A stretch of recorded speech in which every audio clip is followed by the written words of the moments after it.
মাদারবোর্ডটিতে কত ময়লা ধুলাবালি জমেছে এটি আমরা ওয়াশ করব।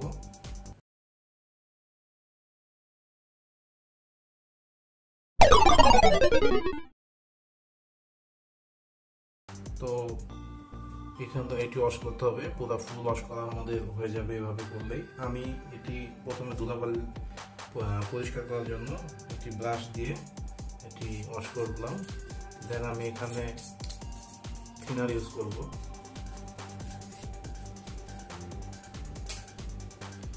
ফ্রেন্ডস, আমার ল্যাপটপটি থেকে মাদারবোর্ডটি খোলা কমপ্লিট এবং আমি খুবই সাবধানতার সাথে এটি ওয়াশ করলাম ধুলাবালিগুলো। এখন আমি এখানে থিনার দিব। ফার্স্টে আমি ব্যাটারিটি খুলে নিচ্ছি।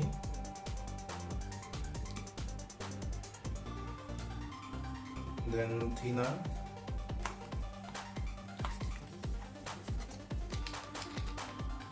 দিয়ে এটি ওয়াশ করে নিব।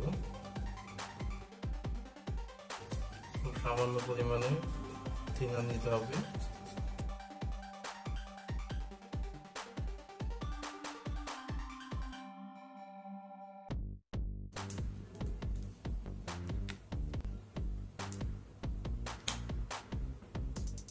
দেখুন এই লকটি কিভাবে ছিল, এটা এদিকে ঘোরালেই প্রসেসর লকটি খুলে গেল। সম্পূর্ণ ঘোরানোর পর দেন আপনি প্রসেসরটি খুলতে পারবেন। এই প্রসেসরটি বসানোর একটি সহজ উপায় হলো, আপনি খোলাগুলো যদি কোনোভাবে আলিয়ে ফেলেন তো দেখুন এখানে একটা পিন কম রয়েছে। তো এই প্রসেসরের এখানেও দেখুন একটা পিন কম রয়েছে। এই পিনের হোল এখানে একটা কম, আবারও বলছি এখানে একটা কম রয়েছে এই কোণায়। তো এখানেও একটি কম রয়েছে এবং আপনি এভাবে সুন্দরভাবে বসিয়ে দিবেন।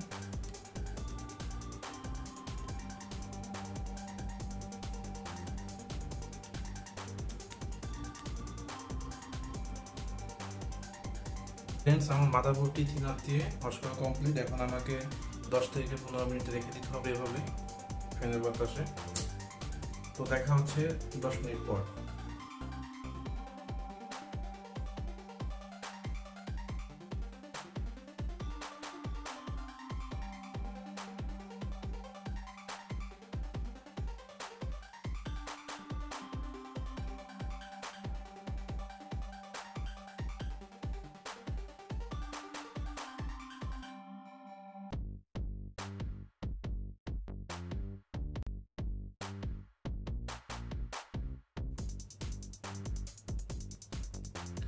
ফ্রেন্ডস, আমার মাদারবোর্ডটি ওয়াশ করা কমপ্লিট। এখন মাদারবোর্ডটি লাগানোর পালা। তো ফার্স্টে আমাদেরকে এই হেডফোনের পোর্ট যেটি রয়েছে 3.5 mm হেডফোন এবং মাইক্রোফোনের, সেটাকে ফার্স্টে ঢুকাতে হবে এইভাবে। দেখুন এই লকটি ফার্স্টে এভাবে হালকা কাট করে এভাবে ঢুকাতে হবে।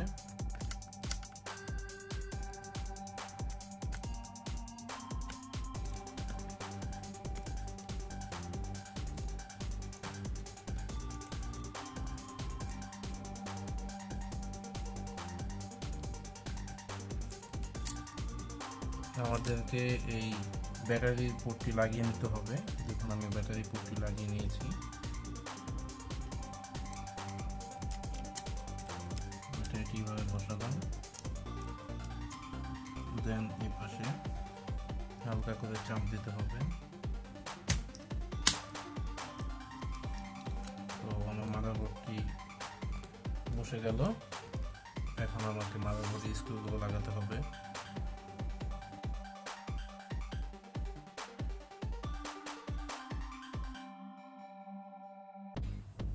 এখন আমাকে ডিসপ্লে এবং ক্যামেরা লাইনটি দিতে হবে। এটি হলো ক্যামেরা লাইন।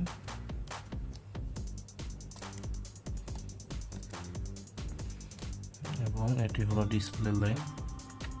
লক দেখে বসাতে হবে। এখন আমাকে এটি পরিষ্কার করে নিতে হবে। এখানে অনেক ময়লা প্রবেশ করেছে, তাই এটি আমাকে পরিষ্কার করে নিতে হবে। এখানে প্রচুর ময়লা ছিল। আমার ক্যামেরার সমস্যার কারণে এই ভিডিওটি আপনাদেরকে দিতে পারলাম না। তো আমি এভাবেই পরিষ্কার করেছি। আপনি এখানে একটি ইন্ডিকেটর ব্লেড দিয়েও পরিষ্কার করতে পারেন। একইভাবে এই পাশ।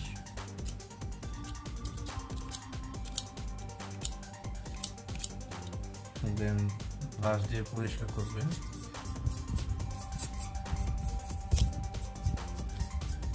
আমি এখানে যেই থার্মাল পেস্টগুলো লেগেছিল সেগুলো শক্ত হয়েছিল, হার্ড হয়ে লেগেছিল, সেগুলো আমি তুলে ফেলেছি। এই দেখুন,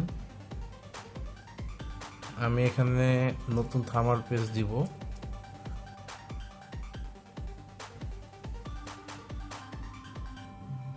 খুবই পরিমাণ মতো সামান্য আকার দিতে হবে।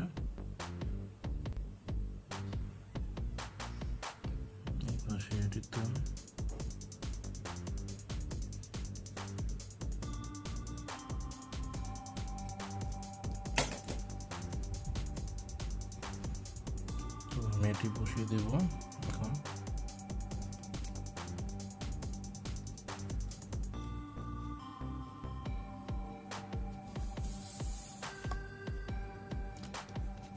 ফ্রেন্ডস, আমার হিটসিনটি বসানো কমপ্লিট হয়ে গিয়েছে। এখন একে একে নাটগুলো টাইট দিতে হবে। ফার্স্টে দেখুন 1 নাম্বার পিন, 1 নাম্বার যে নাটটি রয়েছে সেটি আমি ফার্স্টে টাইট দেব, দেন 2, দেন এই দেখুন 3, দেন এই যে 4, দেন 5 and 6। এখন এখান থেকে যেই ল্যাম্পপোর্টগুলো আমি খুলেছিলাম সেটি লাগাবো। তো এখানে ফার্স্ট যেই নাম্বারটি রয়েছে 1-এ 1 বসালাম,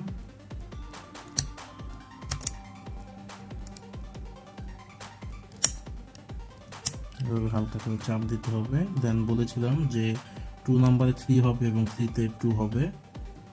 তো আমি 3-তে 2 লাগাবো। এই যে 3-তে 2 এভাবে বসালাম, বসিয়ে হালকা চাপ দেব, এখন লেগে গেল। দেন যেটা বললাম 2-তে 3, 3 যেটা দেখতে পাচ্ছেন 2-তে। তো আমার এটাও হয়ে গেল। এখানে একটি ওয়্যার ছিল, এটিকে বসাতে হবে আমাদের এভাবে।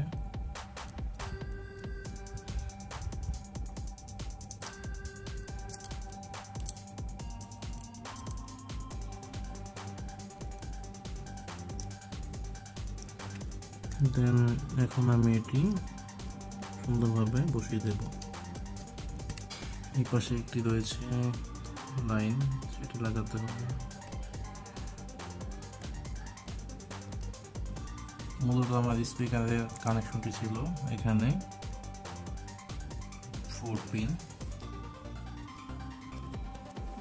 ফ্রেন্ডস, এখন আমি এই পিছনের ব্যাক কভারটি ভালো করে পরিষ্কার করে নিচ্ছি।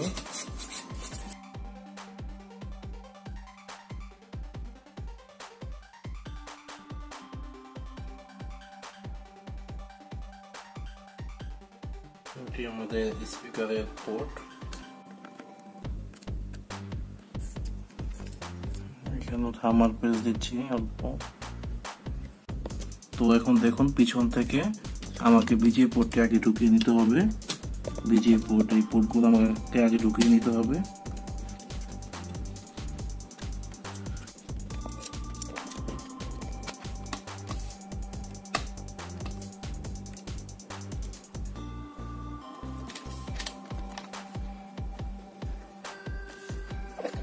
ফ্রেন্ডস, আমাদের এটি লাগানো হয়ে গিয়েছে। এখন একটি কাজ বাকি, এখানে যে ব্লুটুথ ডিভাইসটি ছিল সেটি লাগানো হয়নি।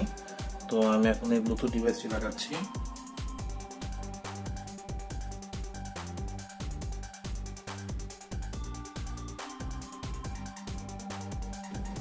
তো আমাদের এখন ক্যাচিং টিউব বসানো কমপ্লিট হয়ে গিয়েছে। এখন আমরা নাটগুলো লাগাবো।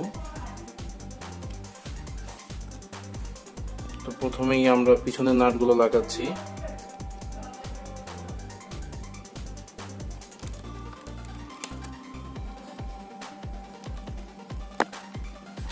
ফ্রেন্ডস, আমাদেরকে একে একে এখন সকল নাট লাগাতে হবে।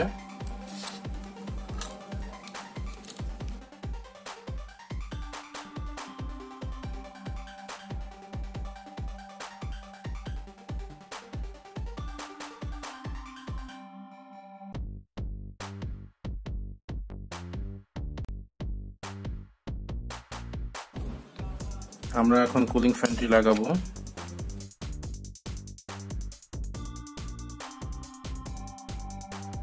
দেখুন, এই ক্লিপ দেখে সুন্দরভাবে বসাতে হবে। ক্লিপের বাইরে দেখুন পিন রয়েছে, লক।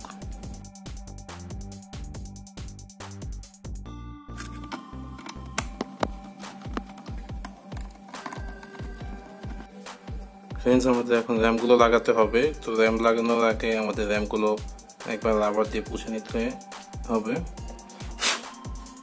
তো দেখুন, এই পিন ভালোভাবে দেখে র্যামগুলো লাগাতে হবে।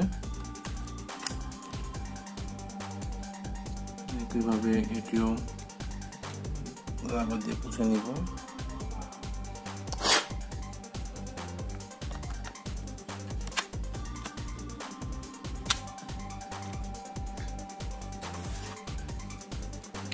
হার্ড ডিস্কটি লাগিয়ে নিচ্ছি।